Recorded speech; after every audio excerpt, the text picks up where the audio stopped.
So I don't want to be too spoilery, but the other day I was reading the third volume in a very popular young adult trilogy that has raised a lot of ire among its teenage fans because the author, stop watching right now if you know what book I'm talking about and you don't want spoilers, does something a little unexpected, which is to kill off her main character at the end of the third book. And you know, in reading it, my main reaction was not sorrow for the character or horror that she'd done this, but kind of a feeling that, what? You can't do that. You broke the rules. Now, you might ask, as I asked myself when I thought that, what rules? I mean, there isn't a rule book for writers, or at least there isn't one that covers the conventions of what you can and can't do with your plot. But I do think that certain genres of writing have come to have certain conventions and expectations attached, and readers are going to bring those expectations to the book. Is it a convention in young adult fiction that you can't kill off your main character?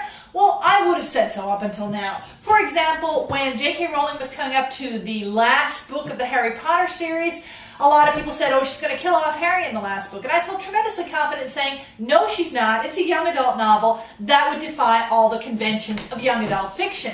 In fact, the only young adult classic I can think of in which the main character dies at the end is The Diary of Anne Frank. And that's only because it's nonfiction. She had to stick to what really happened. I mean, I think if you wrote The Diary of Anne Frank as a novel today, you'd have to let Anne live, at least if she was the first person narrator. I mean, the convention is basically that a young adult novel is a coming-of-age story, and in a coming-of-age story, your character at the end needs to emerge, hopefully wiser and stronger, maybe weaker and stupider, but they do need to emerge at the end of it. But then I think, who am I to lay down laws about what can and can't be put in the box of young adult fiction? I mean, although people have been writing novels in which young people were the main characters for a very long time, the category of young adult as a distinct category, a sort of borderland in between children's and adults books, has really only existed for less than 50 years. And a lot of books that we think of today as young adult classics, like, say, Catcher in the Rye, weren't originally intended for that narrow an audience. And today, when we have a lot of adults reading and loving books that were originally written as young adult novels, you know, maybe these genre lines are actually getting a little blurred. Yeah, I said it, blurred lines, just like the creepy song. Really, all of this does is open up a whole lot of questions about genre. There are readers and there are writers who behave as though every book can be fit neatly into a genre category. So, you know, there's romance and there's mystery and there's sci-fi and fantasy, and everything is going to belong neatly in one of those categories. And also some people who talk as though all those books belong together in a category of, I don't know, commercial fiction. And then there's another whole category of literary fiction, which is just a completely different animal.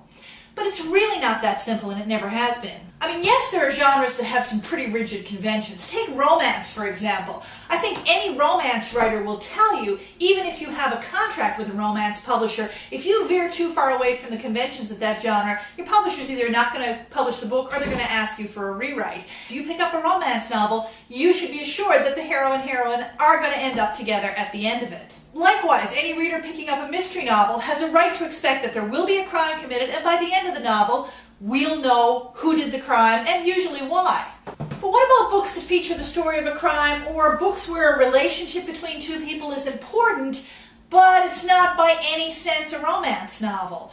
Or what about a mystery novel that's ostensibly a mystery, but is really a romance? Where does that belong? Then we have fantasy and sci-fi. I think most people have certain expectations for what they expect to find in that genre. For example, if it's sci-fi, it should be set on another planet or in the future of our own planet, and it should feature some cool gadgets and technology that we don't currently have. If it's fantasy, then presumably it should be set on an alternate world, except of course, what if it's not? What if it's fantasy that's set in our world? And it should always feature some element of magic, except you get a lot of great fantasy writers who like to play around with that and maybe minimize the magical elements and really write a very human story that's set in what really could be just an alternate version of our world. No wizards, no dragons, nothing like that. I think we used to have the assumption, at least post-Tolkien, that a fantasy novel could at least be counted on to feature a cosmic battle between good and evil, with good winning out. But now we're living in the era of George R.R. Martin and Game of Thrones, and you can't even count on that. And then what do you do if you get a very literary author like Margaret Atwood, who's writing books that are basically dystopian science fiction? Which box are you going to put those in? How do we even know which books go in which boxes? And how do we even know what's commercial and what's literary fiction?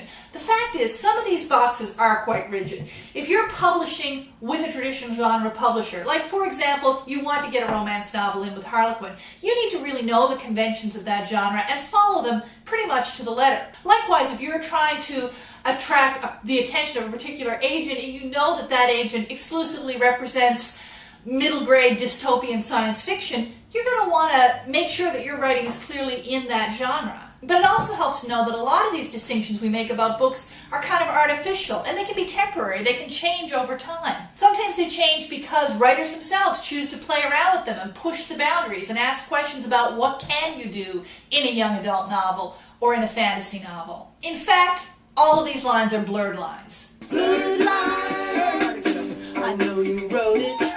I know you wrote it. I know you wrote it. Maybe as a writer, it's best not to overthink this stuff and not to worry too much about what box your writing fits into. Maybe the best rule a writer can follow is simply write what you love to write.